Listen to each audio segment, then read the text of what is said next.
I think our friend Mr. Lakshman Hage Yes. has been waiting for some time. Yes. Let's go across to him. Lakshman Hage ji, namaskar. नमस्कार नमस्कार बोलिए। जय भवानी, हर हर महादेव। भवानी, जय शिवाजी। जय शिवाजी। जय। तो लक्ष्मण आगे साहब, कल स्पेशल सेशन, असेंबली का स्पेशल सेशन सिर्फ मराठा आरक्षण के रेजोल्यूशन के लिए हो रहा है। कल स्पेशल अधिवेशन हो रहा है महाराष्ट्र में, और कल का हम इंतजार करेंगे। और सर, बैकवर्ड कमीशन जो है, जहां से आपने रिजाइन कर दिया, उन्होंने अपनी एक रिपोर्ट भेजी है, which I think will be quoted in the assembly tomorrow. कल वो विधानसभा में उसको कोट करने वाले हैं कि मराठा बैकवर्ड क्यों हैं। उन्होंने कहा कि वो बैकवर्ड हैं, सर्टिफिकेट दे दिया सर उन्होंने। मतलब अपने ही सारे जो उनके जो पैरामीटर्स हैं, हाँ, उनको शायद मुझे लगता है किसी को याद कराना पड़ेगा दोबारा, बैकवर्ड कमीशन। नहीं, ये जो बैकवर्ड कमीशन ने जो एक्सर्शन किया है जी, बैकवर्ड कमीशन का पुनर्गठन होना, रिफॉर्म होना, पुनर्गठन होना, यही मूलतः ये बाब रूल ऑफ करके किया है, मतलब रूल ब्रेक करके किया है जी। और इसका पुनर्गठन होना, इन्होंने जो मेथोडोलॉजी यूज की है वो ये संवैधानिक तत्वों के आधार पर नहीं की है। और जो सर्वे होना चाहिए था पूरा महाराष्ट्र का, ये सर्वे पूरे महाराष्ट्र का नहीं हुआ है। सर्वे सिर्फ ओपन और मराठा कम्युनिटी का हो गया है। जिन लोगों का कुणबी का सर्टिफिकेट इश्यू किया, उन लोगों का इस सर्वे के अंतर्गत इंक्लूडिंग किया है कि विदाउट इंक्लूडिंग किया है, इसका आंसर इनके पास नहीं है। जो इन्होंने सर्वे किया, जो क्वेश्चन पेपर भर के लिया हर एक लोगों को सर्वे करते वक्त, ये सर्वे करते वक्त इन्होंने जो क्वेश्चन पेपर दिया, दूसरी बाजू इन्होंने आंसर शीट भी इन लोगों को दिया। इसका मतलब ये हुआ कि अगर आप क्वेश्चन पेपर देते हैं और दूसरी तरफ तुम आंसर शीट भी देते हैं, तो आपका रिजल्ट 99% आएगा। और इन्होंने जो इंफॉर्मेशन दे दी है, ये इंफॉर्मेशन गलत है या बराबर है या ऑथेंटिक है या नहीं, ये क्रॉस चेक करने का कौन सा भी प्रोग्राम ना स्टेट बैकवर्ड कमीशन के पास था है, ना गवर्नमेंट के पास था है। इसका मतलब ये हुआ है कि ये मास कॉपी हो गई पूरी। और ये मास कॉपी के ऊपर अगर कल अधिवेशन में अगर ये डिस्कशन होगा, अगर ये रूल या लॉ अगर इम्प्लीमेंट करने का प्रयास करेगी गवर्नमेंट, तो ये कोर्ट में चैलेंज होगी और ये कोर्ट में टिकेगी नहीं। ये मैं आपको फ्रीली और फ्रैंकली आपके सामने ये ट्रू फैक्ट है और फैक्चुअल में आपके सामने रख रहा हूँ। बट हाके साहब, मगर जब राहुल गांधी जी गए बार भी आपसे प्रश्न पूछा था, बिकॉज अभी कन्विंसिंग हो रहा है। राहुल गांधी जी जब बोले कि नंबर 1 जातीय जनगणना होगा इफ कांग्रेस एंड जो India alliance will come to power, जातीय जनगणना होगा। उन्होंने कहा कि ये जो स्लैब है हम 50 से ऊपर उठाएंगे और बढ़ाएंगे ताकि और भी रिजर्वेशन उसमें फिट हो जाए। तो राहुल गांधी जी घटक दल के एक प्रोमिनेंट मेंबर है इंडिया अलायंस में। तो क्या आपको लगता है कि राहुल गांधी जी का प्रॉमिस ये सॉल्यूशन है अपने आप में, ये सॉल्यूशन होगा? उन्होंने कहा जातीय जनगणना भी होना चाहिए और ये 50% के ऊपर कैप भी होना चाहिए। तो how do you see it हाके साहब? आप तो गली गली क्षेत्र में आप किसान से मिले हो, सब पूरे महाराष्ट्र का दौरा किए हो, कैसे देखते हो आप? नहीं, ये बात जात नहीं है। कास्ट सेंसस करवाना, ये इसका मैं वेलकम करता हूँ। मैंने लास्ट बार भी आपके डिस्कशन में बोला था, कास्ट वाइज सेंसस होना, इसका मतलब ये है कि कौन सी कम्युनिटी की कितनी संख्या है और उनका तरक्की करने के लिए उनको कितना बजटरी तरतूद होनी चाहिए, बजटरी प्रावधान होना चाहिए। इसलिए हमारे टेबल पे हम जवाबदार लोकनियुक्त गवर्नमेंट, हमारे हाथ में एक एम्पिरिकल डेटा होना चाहिए। किसको एजुकेशन की जरूरत है, किसको घर की जरूरत है, किसको बजटरी प्रावधान की जरूरत है, ये सब अगर हमें करना है तो हमारे हाथ में ये कास्ट वाइज सेंसस होना चाहिए। ये बेस है जात न्याय जनगणना, जनगणना की मांग करने वाले सब कम्युनिटीज का, ओबीसीओज का।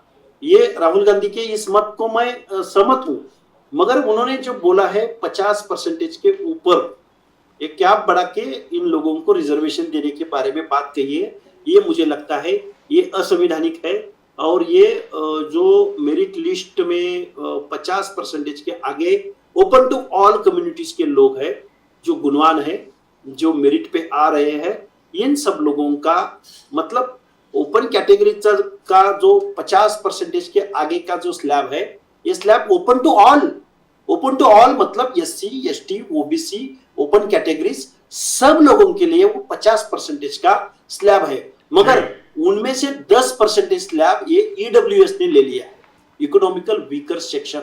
बचा कितना? 40% 40% बचा। वो 40% में भी विकलांग है, अंध है, महिलाएं है। अगर इसका बाइफर्केशन करेंगे तो गुणवान लोगों को, ओपन टू ऑल लोगों को हम रिजर्वेशन कितना मतलब एक सिस्टम कैसे बचाएंगे और उनको न्याय कैसा देंगे? सर मैं आपसे एक और चीज पूछ रहा हूं, ये तो बात फलसफे की होगी, आपसे जानना चाहता हूं क्योंकि आप स्टेट बैकवर्ड कमीशन के मेंबर थे। हाँ सर 23 जनवरी को ये सर्वे स्टार्ट हुआ, 23 जनवरी महाराष्ट्र में।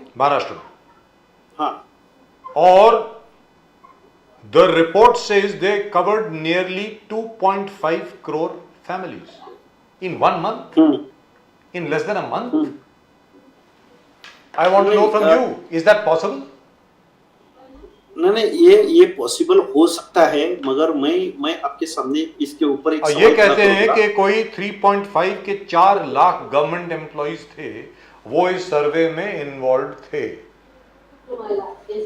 नहीं, मैं ये सर्वे इंफॉर्मेशन कलेक्ट करना, इसको ज्यादा टाइम नहीं लगता है जी, इस पे मैं सहमत हूँ, मगर हमने इंफॉर्मेशन कलेक्ट की, इसका मतलब हम उनके पास उनके साथ जस्टिस कर रहे हैं, जस्टिफाई कर रहे हैं। ये जस्टिफाई करना ये बहुत कॉम्प्लिकेटेड बात है। इनके ऊपर इनका क्या इन्होंने ऐसा काम किया है, वर्किंग किया है, ये बहुत मतलब चौकन्ना करने वाली ये बात है। इंफॉर्मेशन कलेक्ट हम कर सकते हैं, इंफॉर्मेशन कलेक्ट करने के लिए ज्यादा टाइम नहीं लगता है, मगर इंफॉर्मेशन कलेक्ट होने के बाद कौन सोशली बैकवर्ड है, कौन किसका लिटरेचर किसके साथ है, लास्ट जो पास्ट टेंस है, पास्ट टेंस में कौन सी कम्युनिटी हमारी समाज व्यवस्था में उनकी जो पॉपुलेशन है उनके हिसाब से वो शिक्षण entry point, education entry point, नौकरियां एंट्री पॉइंट, पंचायत राज और विधानसभा और लोकसभा, इनमें उस पॉपुलेशन की प्रोपोर्शन में उनका प्रतिनिधित्व कितना है।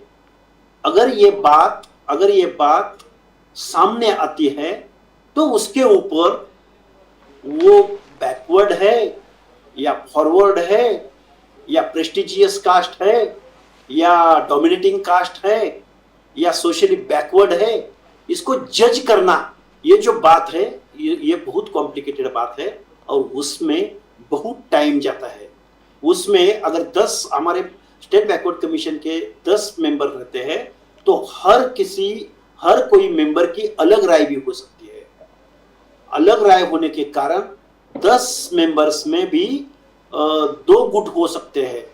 कोई लोग अपोज करेंगे, कोई लोग समर्थन में आएंगे, तो मतदान में उसका वो रिपोर्ट जाता है और ज्यादा से ज्यादा मेंबर्स अगर जस्टिफाई करते हैं, समर्थन में आते हैं, तो उसमें लिखा जाता है कि 3 लोगों ने अपोज किया मतलब उन्होंने क्या लिखा है, और 5 लोगों ने समर्थन किया मतलब ऐसा लिखा है, तो उन्होंने क्या लिखा है उनका। यहाँ पर मैं आपसे एक बात करना चाहता हूं सर, एक छोटी सी बात है, जैसे मंडल कमीशन रिपोर्ट है, Mandal commission report on other backward cast.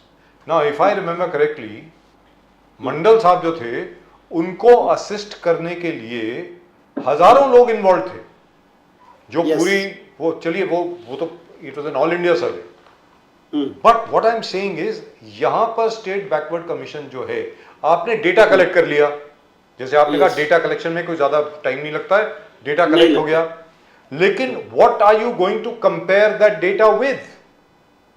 आपने 2.5 करोड़ कौन सी फैमिलीज, सिर्फ मराठा फैमिलीज को टैप किया, धनगढ़ फैमिलीज को टैप किया, साथ में आपने माली फैमिलीज को किया, मुस्लिम्स को किया? What is the content, what is the composition? जी, ये स्टेट बैकवर्ड कमीशन ने सिर्फ ऊपर और मराठा कम्युनिटी का सर्वे किया है, और मराठा ये शब्द का, मराठा ये वर्ड्स है, इस वर्ड्स का जो डेफिनेशन है, वो डेफिनेशन उन्होंने आइडेंटिफाई नहीं किया। मराठा मतलब कौन? मराठा ये समूहवाचक वर्ड है। मैं बार बार आपके सामने और पूरे महाराष्ट्र के सामने ये बात रख रहा हूं कि मराठा ये समूहवाचक शब्द है। मराठे, मराठा, मराठी, ये वर्ड्स का आप जिस दिन तक ये व्याख्या नहीं फाइनल करेंगे, डेफिनेशन फाइनल नहीं करेंगे, तो मराठा मतलब कौन? ये बहुत, ये क्या चल रहा है इस महाराष्ट्र में, और स्टेट बैकवर्ड कमीशन क्या कर रहे हैं, ये मैं बहुत सहमत नहीं हूँ इस सब बातों से। अगर ये जो सुक्रे है, निवृत्त न्यायाधीश, ये स्टेट बैकवर्ड कमीशन के अध्यक्ष, इन्होंने जो ये जो वर्कआउट किया है, ये क्या रहता है, स्टेट बैकवर्ड कमीशन का एक आधा रिपोर्ट आना, इसका मतलब उसका रिसर्च, संशोधन, लिटरेचर, सोशल बैकवर्डनेस, और उसका भी सर्कमटेंसेस रहता है। पहला 50 मार्क से सोशली बैकवर्डनेस को जाता है। अगर सोशली बैकवर्डनेस है तो उसका शिक्षण, एजुकेशन और नौकरियों में ये सोशल बैकवर्डनेस का क्या प्रभाव पड़ा है, और ये सोशल बैकवर्डनेस की प्रभाव की वजह उनका शिक्षण और नौकरियों में कैसा रिप्रेजेंटेशन नहीं हो रहा है, और रिप्रेजेंटेशन शिक्षण और एजुकेशन और नौकरियों में होने की वजह उनके इकोनॉमिकल स्थिति कैसी मतलब फॉरवर्ड बैकवर्ड हो चुकी है।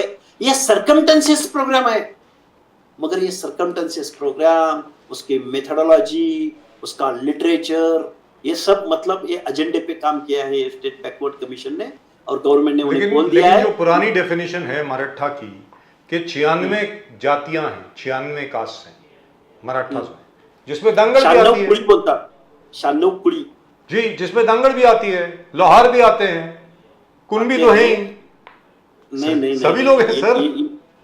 ये मैं बोलता हूँ ना, ये 96 कुड़ी है ना, ये 96 कुड़ी, ये हमारे क्या बोलते हैं उसे, ये वो जो छत्रपति शिवाजी महाराज थे, छत्रपति शिवाजी महाराज का जो कालखंड था 200, 250, 300, 400 साल पहला, उस साल में 96 कुड़ी मतलब ये महाराष्ट्र, वो उस टाइम आदिवासियों के भी राजे रजवाड़े थे, धनगरों के भी राजे रजवाड़े थे, और दलित वर्ग में भी राजे रजवाड़े थे।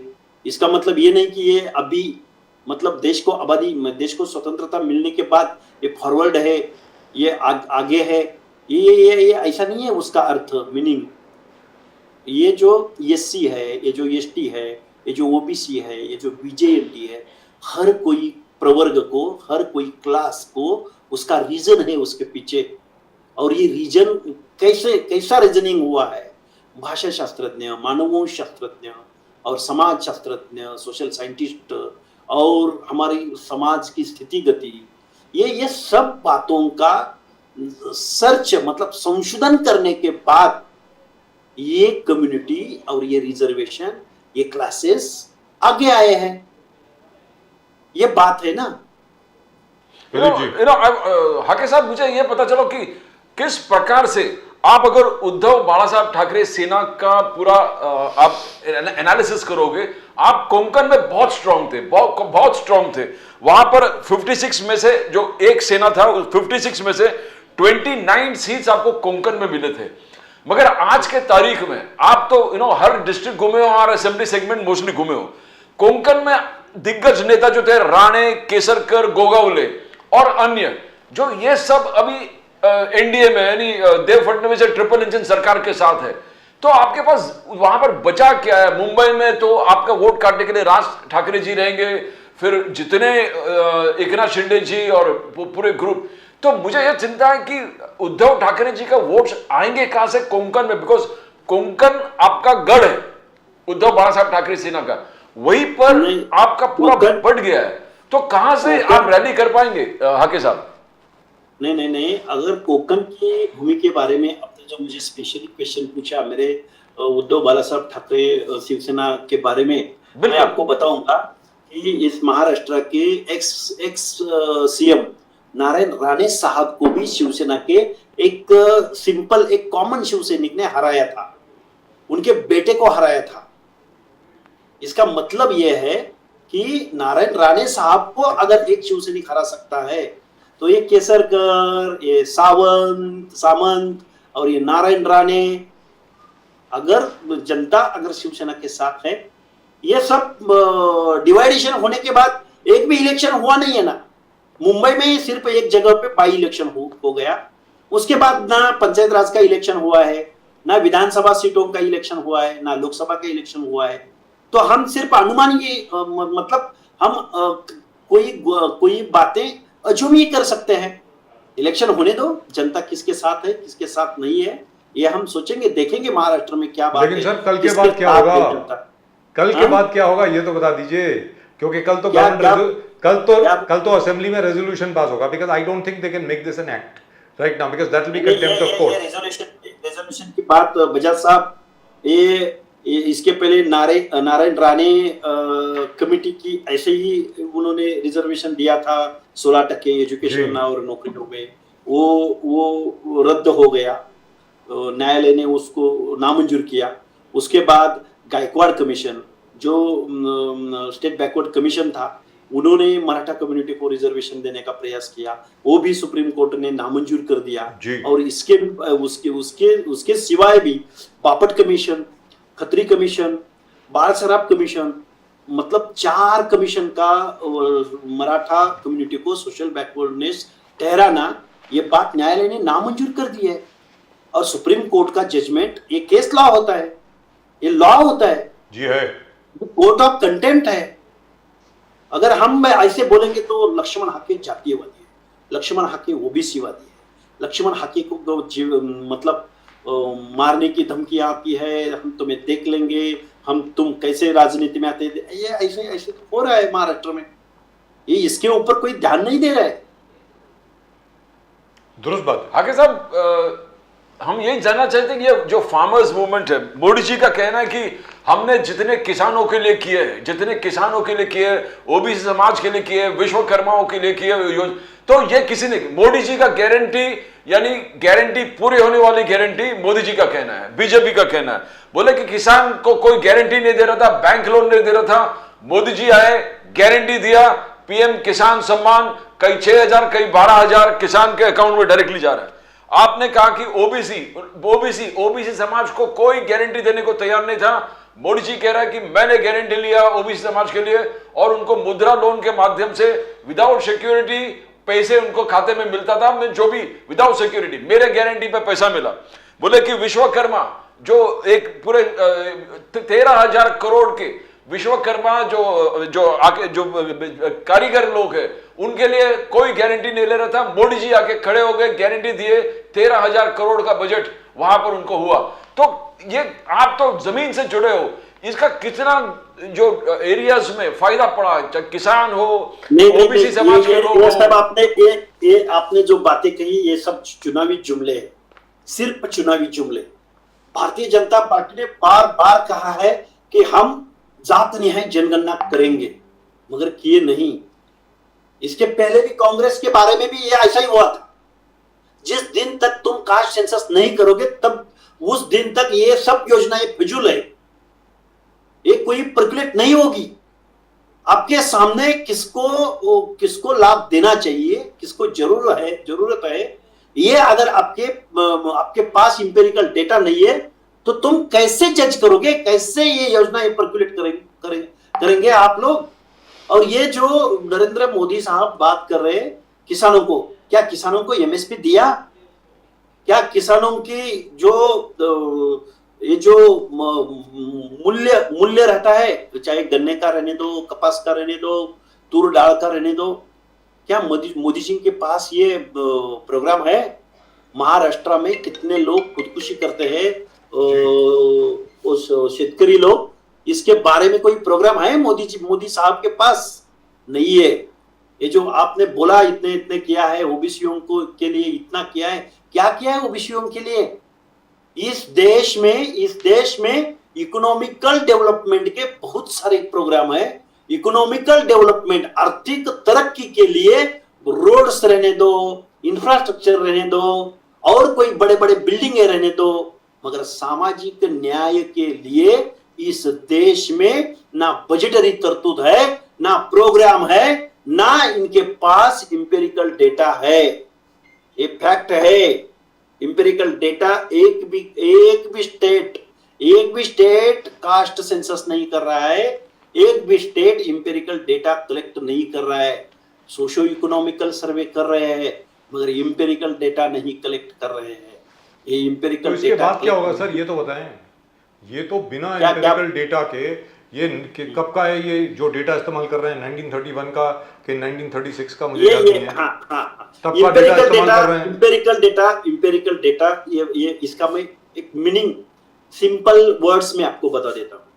इंपेरिकल डेटा मतलब शाही डाटा मतलब गवर्नमेंट की ये प्रॉपर्टी, गवर्नमेंट की प्रॉपर्टी। इसका मतलब ये है we the people of India, we the people of Maharashtra, we the ruler, we the government of Maharashtra, हम लोग ऐसे डिक्लेयर करते हैं कि हमारे महाराष्ट्र में, हमारे भारत देश में इतने लोग ट्राइबल है, इतने लोग शेड्यूल कास्ट में है, इतने लोग शेड्यूल मतलब ओबीसीओ में है, और लास्ट 78 इयर्स में हमने इतनी तरक्की की है, हमने इतनी डेवलपमेंट की है। आज हम 2024 में ये डिक्लेयर करते हैं कि हमारे ये ट्राइबल्स लोगों का जो एजुकेशन का कट ऑफ है, ये हम ओवरकम करना चाहते हैं, और इसको हम प्रायोरिटी दे देंगे। इस साल में हम बजट कर रहे हैं, तो लास्ट 78 इयर्स में जिस चीज पे हमने काम नहीं किया है, उस चीज को हम प्रायोरिटी से करेंगे।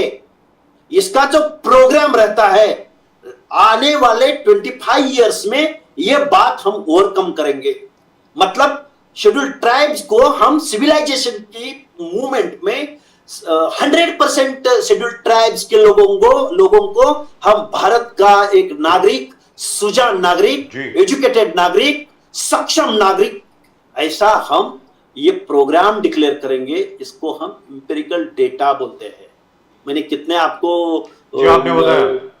हाँ। लेकिन आप ये बताएं अब इसके बाद क्या, क्योंकि अगर असेंबली में कल ऑब्वियसली रेजोल्यूशन तो पास हो जाएगा और यूनानिमस रेजोल्यूशन पास होगा, क्योंकि किसी की हिम्मत नहीं है मराठा आरक्षण के खिलाफ बोलने की, आपको छोड़ के। तो बोल रहे हैं कोर्ट में वो चैलेंज हो जाएगा, और ये कोर्ट में ये जो स्टेट बैकवर्ड कमीशन का जो अहवाल है, ये मेरिट के ऊपर नहीं है।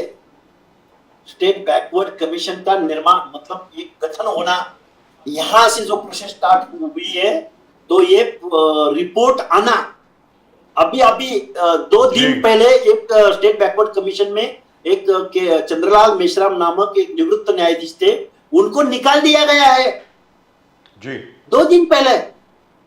अगर सुप्रीम कोर्ट इसके ऊपर ध्यान देगी, तो ये रिपोर्ट को हाथ भी नहीं लगाएगी।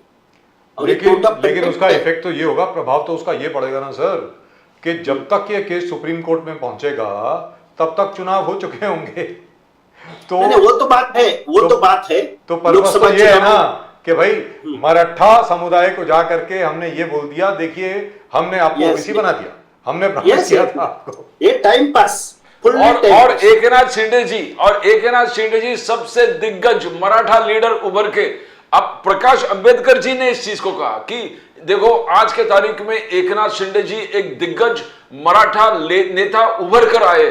सब दिग्गज, पहले कहते थे कि शरद पवार जी दिग्गज नेता, अजित पवार जी दिग्गज नेता, मगर प्रकाश अंबेडकर जी ने खुद कैंप मारा है।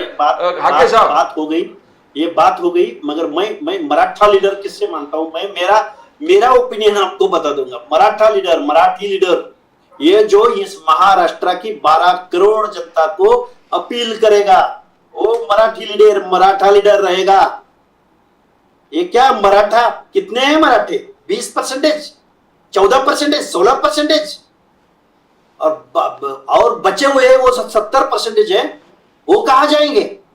अगर मराठे पोलराइज होते हैं तो ये 70% ओबीसी SC ST भी पोलराइज हो जाएंगे, तो ये बचेंगे क्या?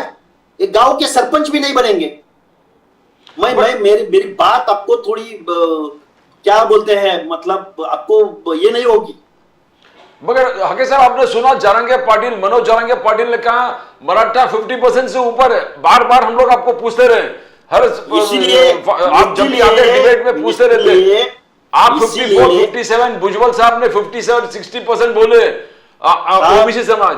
मेरे महाराष्ट्र में मैं बॉन्ड पेपर पे लिख के देता हूं, 60% के नीचे ओबीसी 1% भी नहीं, 60% के ऊपर है। मैंने बहुत बार बोल दिया, आपको भी बोला है कि मेरे महाराष्ट्र में जो इंडस्ट्रियल कॉरिडोर हो चुका है, जो विकसनशील मतलब डेवलपमेंट अदर स्टेट के कंपेयर में, मेरा महाराष्ट्र में जो इंजीनियरिंग मतलब ये जो इंडस्ट्रियल डेवलपमेंट हो चुका है, बिहार से लोग आए हैं, राजस्थान से लोग आए हैं, गुजरात से लोग आए हैं, साउथ में तमिलनाडु से लोग आए हैं, कर्नाटक से लोग आए हैं। हमारा महाराष्ट्र ऐसा है कि महाराष्ट्र में ये जो अदर स्टेट के जो लोग आए हैं, इन लोगों का भी मैं स्टेट बैकवर्ड कमीशन का मेंबर होते हुए 114 जातियों का ओबीसीओ में हमें शामिल करके ले लो। हम महाराष्ट्र के इतने दिनों से नागरिक है, और हम कर्नाटका में इस कम्युनिटी में आते हैं, हम इस स्टेट में गुजरात में इस कम्युनिटी में आते हैं,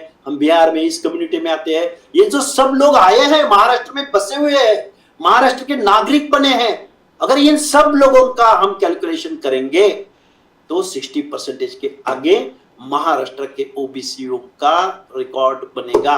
तो लक्ष्मण आगे साहब, कहने का मतलब ये हुआ, जैसा आपने कहा, यही सवाल हम लोग पूछ रहे हैं सबसे कि भाई महाराष्ट्र के जो निवासी हैं वो सिर्फ मराठा तो नहीं है, बाकी सब लोग भी तो हैं। उन लोगों का क्या? उन लोगों का क्या? तो जब ये मराठा आरक्षण की बात पूरी हो जाएगी और उसके बाद उत्साह में मराठा किस तरीके से हर्षोल्लास के साथ इसका सेलिब्रेशन करेंगे वगैरह, वो तो हमने पिछली बार भी देखा। मैं आपसे जानना चाहता हूं, क्या बाकी ओबीसी वोट जो है और बाकी फॉरवर्ड वोट जो है, क्या उसका कंसोलिडेशन होगा? जरूर जरूर जरूर होगा। ये सब लोग अगर मराठा इकट्ठा आता है और ये ऐसी बात बनती है तो बाकी ओबीसी इकट्ठे आ रहे हैं, हम देख रहे हैं। मैं कल सुबह मेरे लोकसभा कंस्टिट्यूंसी में गया था, अभी मैं आपको इधर आने के बाद मैं आपको ज्वाइन हो चुका हूँ। हाके साहब कुछ बोल रहे थे। अच्छा, बोलिए। ये आप अपनी लोकसभा कॉन्स्टिट्यूंसी में क्या देखा आपने, बताइए। ये ओबीसी किसी को मतदान नहीं करेगा, ओबीसी सिर्फ ओबीसी को मतदान करेगा। अगर ओबीसी का ऑप्शन नहीं रहेगा तो SC ST को मतदान करेगा। ये अंडर करंट है मेरे महाराष्ट्र का। हाके साहब, मोदी जी का एक नया हैशटैग है, मोदी जी का नया, आप बोलेंगे जुमला है, मोदी जी का नया हैशटैग है tribals with Modi, tribal with Modi. ये नया हैशटैग मोदी जी का है, तो उनका मैं आंसर दूंगा बोलिए। बाजू को ट्राइबल्स राष्ट्रपति बनाते हैं मुर्मू मैडम को, और दूसरी तरफ राम मंदिर के उद्घाटन को और हाउस के उद्घाटन को नहीं बुलाते हैं। इसका मतलब क्या है? ये आदिवासियों को हम बता देंगे इसका मतलब क्या है। एक बाजू को ट्राइबल्स का आप क्या करते हैं, राष्ट्रपति बनाते हैं, तो दूसरी बाजू को कास्ट सेंसस नहीं करते, और ओबीसीओ को सामाजिक न्याय की प्रतीक्षा में जो लोग खड़े हैं उनको बजटरी तरतूद नहीं करते। इधर इकोनॉमिकल प्रोग्राम मेरे देश में बहुत बन चुके हैं, मगर सामाजिक न्याय के लिए इधर बजटरी तरतूद नहीं हो रही है। SC और ST को थोड़ा बहुत है तरतूद, मगर आज भी आदिवासी, आज भी शेड्यूल कास्ट के लोग स्लम्स में रहते हैं। स्लम्स में आज भी उनको 10 बाय 10 की रूम में रहना पड़ता है, झोपड़पट्टियों में रहना पड़ता है। क्लास 4, क्लास 3, क्लास 4 में ये सब आरक्षण वाले लोग, मतलब ये दीन दलित लोग हैं, ये क्लास 3, क्लास 4 में है। जब PM Modi, prime minister Modi का कहना है कि एक तो हैशटैग है ट्राइबल विद मोदी और दूसरा जनमन स्कीम, जन मन स्कीम जो मोदी जी बार बार बोल रहे, जन मन स्कीम, हमारे ट्राइबल कम्युनिटी जो मेन स्ट्रीम से कट ऑफ हो गया है उनके लिए मैं जन मन स्कीम लेके आया हूं जो उनको घर तक पहुंचेंगे। और ये विकसित भारत का एक उन्होंने एक कहा कि घर घर गली गली घर घर गांव गांव और घर घर पहुंचाओ। तो क्या जनमन स्कीम का आपका कुछ आइडिया है हाके साहब? नहीं, ये गोबेल्स नीति है, गोबेल्स नीति है। इधर देश का अपोजिशन मतलब जो विरोधी पक्ष है उसको नेस्त नाबूद करना, ये नरेंद्र मोदी का हैशटैग लाइन है। उन्होंने क्या बोला, अब की बार 400 पार नैरेट सेट कर दिया। मतलब यह है कि इनका ये गोबेल्स नीति है, गोबेल्स नीति। मैं अभी गोबेल्स नीति मतलब समझ में आया, समझ गए बिल्कुल। हाँ, गोबेल्स नीति 400 पार मतलब इन सब लोगों को आपने गृहित पकड़ा है कि ये लोग हमें ही देने वाले हैं और हमें 400 सीटें आने वाली है। ये मतलब ये लोकशाही का जो बेसिक ये जो एथिक्स है, आप कैसे बोल सकते हैं कि हम 400 पार जाएंगे? मतलब ये गोबेल्स नीति है, ये मानसिक है सब। मैं तो ये बोलूंगा कि हमारे देश का अगर विरोधी पक्ष अगर खत्म होता है तो लोकशाही बची कहां? कैसा होगा इस देश का आगे जाके? हम चाइना की तरफ नहीं जा रहे, इंडिया की तरफ नहीं जा रहे सर। आप लोग हैं ना, आप बहादुर लोग हैं सब। हम करेंगे। मैं माड़ा लोकसभा का उम्मीदवार हूं, महाविकास आघाड़ी का उम्मीदवार हूं, और अगर मुझे टिकट मिलता है तो मैं 1 लाख मतों से ज्यादा मतों से मैं मेरे कंसिस्टेंसी में चुन के आता हूं। ये माड़ा लोकसभा पश्चिम महाराष्ट्र में आता है, मराठवाड़ा में? यस, पश्चिम महाराष्ट्र में आते हैं। सोलापुर डिस्ट्रिक्ट और सातारा डिस्ट्रिक्ट के दोनों में 6 विधानसभा मिलके माड़ा लोकसभा है। मैं हाके साहब उसमें एक प्रश्न पूछूं आपको। ये पूरे बेल्ट जो है पश्चिम महाराष्ट्र का, शरद पवार जी का एक जबरदस्त गढ़ है, एक जबरदस्त होल्ड है उनका जो है, बोलते हैं कि 54 में से 27 सीट वहां पूरे पश्चिम महाराष्ट्र से आया, यानी आधा एमएलए वहां से चुन के आते हैं पवार साहब का, शरद पवार। तो आज अजित पवार जी तो क्या है कि बारामती से लेके पूरे पश्चिम महाराष्ट्र में पूरे कैंडिडेट्स वो फील्ड करने वाले, तो क्या प्रभाव पड़ेगा? बिकॉज जानना, हम लोग पॉलिटिकल ऑब्जर्वर्स है, ये गढ़ जो जिस प्रकार से जो गढ़ है उस पे जो हमला हो रहा है, तो क्या आपको लगेगा कि ठीक है आपने अपना कॉन्स्टिट्यूशन संभाल लिया, आपने मेहनत किया, आप इस चीज से इफेक्टेड नहीं हो, बट बाकी जगह कैसे देखते हो आप? नहीं, क्या हो चुका है मेरे महाराष्ट्र की मैं बात कहूंगा आपको। ये भाजपा के छाव में इधर के टेंडर वाले, इधर के शुगर मिल वाले, इधर के चिलिंग प्लांट, दूध प्लांट वाले, यहाँ के large scale small scale businessman, panchayat raj के सभापति, पंचायत समिति सभापति, नगराध्यक्ष, नगर सेवक, ये सब लोग है ना, ये सब लोग भाजपा की छाव में है। एक भी आदमी, हर कोई कंसिस्टेंसी में ऐसा बड़ा चलो हम भाजपा के अगेंस्ट खड़े रहेंगे ऐसा मॉरल नहीं दिखा रहा है, करेज नहीं दिखा रहा है। तो इसका मतलब ये हुआ है कि एक बाजू को सब सत्ताधारी लोग और एक बाजू को जनता रहेगी, ये बात है। तो इफेक्ट आपके हिसाब से होगा भी नहीं भी होगा, जो काम करते हैं उनको प्रॉब्लम नहीं। क्या हो रहा है, सब यंत्रणा और ये जो सत्ता का जो गुरूर रहता है, ये सब भाजपा के साथ है। हमने एमपी में भी क्या सोचा था और क्या हो गया। ऊपर के वो जो उत्तर भारत के जो घटक राज्य है उनमें क्या रिजल्ट आया आपने देख लिया है। इसका मतलब लेकिन वहां तो अब जो सामने खबर आ रही है, वहां तो कांग्रेस का नेतृत्व भी बीजेपी के साथ मिला हुआ था, तो क्या कर सकते हो उसका? अभी कमलनाथ की बात सुन रहे हैं हम। महाराष्ट्र में अशोक अब अगर कमलनाथ जी ही भारतीय जनता पार्टी की तरफ उनका अगर झुकाव रहेगा, तो अभी भले ही वो कहते हैं कि मैं अभी तक नहीं गया हूं। क्या अभी हमारे अशोक चौहान साहब जी, उनके पिताजी 2-3 बार महाराष्ट्र के मुख्यमंत्री बन चुके, वो 2 बार महाराष्ट्र के मुख्यमंत्री बन चुके। ये भी अगर भाजपा में जाते हैं तो आप सोच लीजिए क्या जयंत पाटिल, आके साहब जयंत पाटिल जी का चर्चा चल रहा है। जयंत पाटिल चल रही आज सुना है हमने, मगर उन्होंने नकारा है, मालूम नहीं क्या। पहले तो हर कोई नकारता ही, सब लोग नकारते। अशोक चौहान जी जो आप बोल रहे हैं, मीटिंग में भी बैठा, एक दिन पहले भी सीट शेयरिंग के मीटिंग में बैठा हुआ था कांग्रेस की तरफ से। ये बाजू को बोल रहे थे ये सीट तुम ले, ये सीट हम ले लेंगे, इस सीट पे इनको दे देंगे, और कल परसों 2 दिन में तो भाजपा वसी हो गए और अब राज्यसभा में भी पहुंच गए, बतौर राज्यसभा में भारतीय भी जनता पार्टी के मेंबर। ये इस देश की राजनीति मुझे लगता है अगर जनता बहुत दिन नहीं से ले।